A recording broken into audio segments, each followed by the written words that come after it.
जैसे मोदी भक्तों को लगता है कि मोदी जी के आने के बाद से ही भारत देश आजाद हुआ है, उसी तरह चंद्रशेखर के भक्तों को लगता है कि चंद्रशेखर के आने के बाद से ही इस देश में अम्बेडकरवाद आया है। इतना बेहुदा तरीके से किसी भी वीडियो में जा करके कमेंट कर रहे हैं।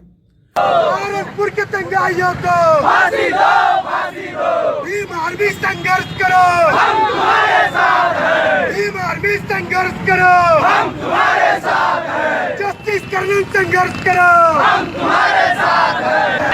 आदित्यनाथ मुर्दाबाद, मुर्दाबाद, मुर्दाबाद। आदित्यनाथ मुर्दाबाद। ये जो वीडियो अभी देखे हो, ये उस समय का है जब योगी के खिलाफ कोई खड़ा नहीं हो रहा था, जब चंद्रशेखर रावण जेल भेजे जा रहे थे, कूटे जा रहे थे। उस समय हम लोगों ने देश में सबसे पहला प्रदर्शन करके योगी का पुतला फूंका और चंद्रशेखर रावण का समर्थन किया, क्योंकि हमको पूर्वांचल सेना को ऐसा लगता था कि देश में जो लोग भी लोकतंत्र को बचाने की लड़ाई लड़ रहे हैं, हमको उनके साथ खड़े होना चाहिए। आज उस भीम आर्मी के समर्थन में और योगी आदित्यनाथ के विरोध में आज हम लोग गोरखपुर के युवा विरोध प्रदर्शन कर रहे हैं। और हम पूरे देश के युवाओं से कहना चाहते हैं, अम्बेडकराइट जो युवा हैं उनसे कहना चाहते हैं कि इनसे कतई डरने की जरूरत नहीं है। ये खोखले लोग हैं। हम गोरखपुर में यही खड़े होकर के योगी आदित्यनाथ की ऐसी की तैसी करते हैं, योगी आदित्यनाथ का पुतला दहन करते हैं। अगर उनमें हिम्मत है और उन तथाकथित वीरों में हिम्मत है तो आए हमसे उलझ लें, समझ लें। हम आपके साथ हैं, हम जस्टिस कर्नल के साथ हैं, हम जिग्नेश मेवानी के साथ हैं, हम कन्हैया कुमार के साथ हैं, हम देश के हर उस युवा के साथ हैं जो अम्बेडकरवादी है, जो भगत सिंह की विचारधारा रखता है और इस मनुवादी सरकार के खिलाफ काम कर रहा है। जय भीम, लोकतंत्र जिंदाबाद, संविधान जिंदाबाद। और कुंडा की कांडाई, जूता चप्पल और पिटाई। और हम लोगों ने जस्टिस कर्नल हो, शैला रशीद हो, कन्हैया कुमार हो, जिग्नेश मेवानी हो, या इस देश के लाखों अम्बेडकरवादी जो सड़कों पर संघर्ष कर रहे थे, जिनको कोई पहचान नहीं मिल रही थी, हम उन सब लोगों के लिए प्रदर्शन कर रहे थे। और उसमें एक नाम ये चंद्रशेखर रावण का भी था, भीम आर्मी का भी था। अब जरा इस वीडियो को देखो। लड़ेगी चंद्रशेखर रावण चुनाव लड़ेंगे? चलिए, ये सवाल ही बेकार है। सवाल पे तो बात करना, ना तो चंद्रशेखर चुनाव लड़ेगा, ना भीम आर्मी कोई पॉलिटिकल ऑप्शन बन रही है, ना देख रही है। चलिए आगे आ जाए। जिग्नेश मेवानी ने भी यही दावा किया था कि चुनाव नहीं लड़ेंगे। देखिए, जिग्नेश मेवानी है, ये चंद्रशेखर है, फर्क है ना थोड़ा सा। देखिए, मैं आपको इसे और समझा देता हूँ जी। मेरे पास फूलपुर से बहुत ऑफर थे कि भैया आप गठबंधन से चुनाव लड़िए। इसमें ये बोल रहा है कि मैं कभी चुनाव नहीं लड़ूंगा, भीम आर्मी कभी चुनाव नहीं लड़ेगी। और ये खुद स्वीकार कर रहा है कि मुझे गठबंधन का टिकट फूलपुर से दिया जा रहा था। मेरे पास फूलपुर से बहुत ऑफर थे कि भैया आप गठबंधन से चुनाव लड़िए। गठबंधन का मतलब सपा और बसपा का गठबंधन जब हुआ था लोकसभा 2019 में, तब इसको फूलपुर से टिकट दिया जा रहा था। लेकिन उसके बाद भी ये चुनाव नहीं लड़ा। क्यों नहीं लड़ा? क्योंकि इसको बसपा का वोट काटने के लिए भाजपा के द्वारा इसको प्रोजेक्ट किया गया था। मैं किसी नेता का चाटुकार तो नहीं बनूंगा ना, मैं तो एक सामाजिक आदमी हूँ। मैं किसी नेता कहीं से तो काम नहीं करूंगा, जो मेरे मन है करूंगा। तो इस वजह से मैं तो किससे उम्मीद करूंगा? नेता से तो उम्मीद नहीं करूंगा ना। मैं नेता के चाहता हूँ पैसे, तो मैं तो अपने लोगों से निवेदन करूंगा कि भैया मदद करो, हमें संगठन चलाना है, यहाँ आना जाना पड़ेगा, सब चीजें मैं तो उनसे ही कहूंगा ना। ये चंदा मांगता है। ये कहता है कि मुझे किसी राजनीतिक पार्टी से कोई पैसा नहीं लेना, इस नाते आप हमको चंदा दीजिए। कौन चंदा देगा तुमको?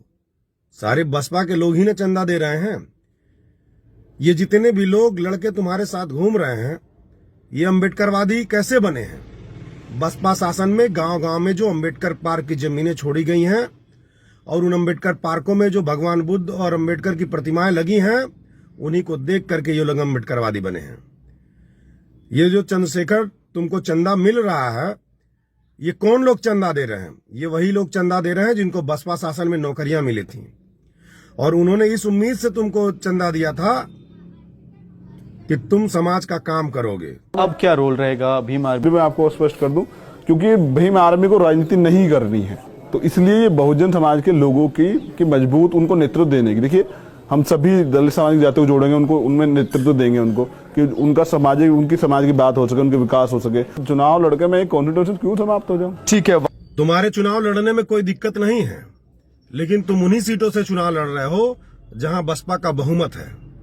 ऐसी कोई सीट नहीं है जहां तुम बीजेपी का वोट काट रहे हो, बीजेपी के खिलाफ चुनाव लड़ रहे हो। रही बात गोरखपुर के सीट की, तो गोरखपुर से लड़ करके तुम योगी को सपोर्ट कर रहे हो, क्योंकि गोरखपुर में चुनाव लड़ करके भाजपा के पारंपरिक सीट को यहां हराया नहीं जा सकता है।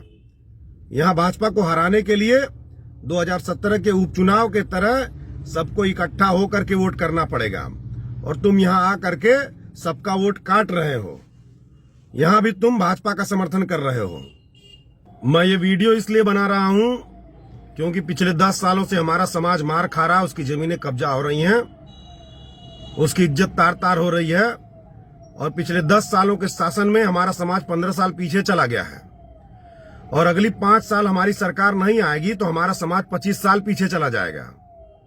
और इसी नाते मैं ये वीडियो बना रहा हूं कि हमारा एक भी वोट कटना नहीं चाहिए, वरना चंद्रशेखर इस लायक नहीं है कि मैं बार बार उनका नाम लूं।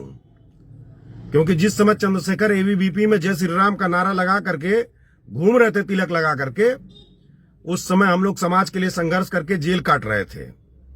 2006 से हम लोग लड़ाई लड़ रहे हैं, समाज को इकट्ठा करने का काम कर रहे हैं। आज मीडिया ने दिखा दिया, समाज ने सपोर्ट कर दिया, तो आज समाज के खिलाफ ही चुनाव लड़ने निकल पड़े। आप यह जान लीजिए कि वर्तमान समय में बीएसपी से अच्छी कोई पार्टी नहीं है। हो सकता है बीएसपी के पदाधिकारियों से आपकी कोई मतभेद हो, क्योंकि आप लोग जानते हैं कि बड़ी संख्या में हमारे समाज में चाटुकार भी हैं, कुछ चाटुकार बीएसपी में भी हैं।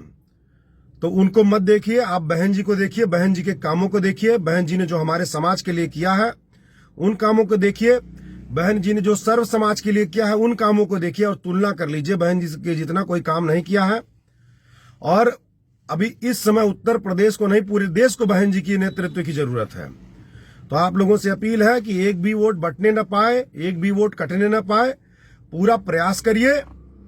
और चंद्रशेखर रावण को अभी तो फिलहाल के लिए उसको आत्ममंथन करने के लिए छोड़ दीजिए कि वो क्या करने के लिए निकला था और किस बात के लिए उसको सपोर्ट मिला था, और वो आज क्या कर रहा है। तो फिर से आप सभी युवा साथियों से अपील है कि इस वीडियो को ज्यादा से ज्यादा लोगों तक फैलाइए। इसका कोई कॉपीराइट नहीं है, इसका लिंक मैं टेलीग्राम में दे दूंगा, इसको डाउनलोड करके भी आप भेज सकते हैं।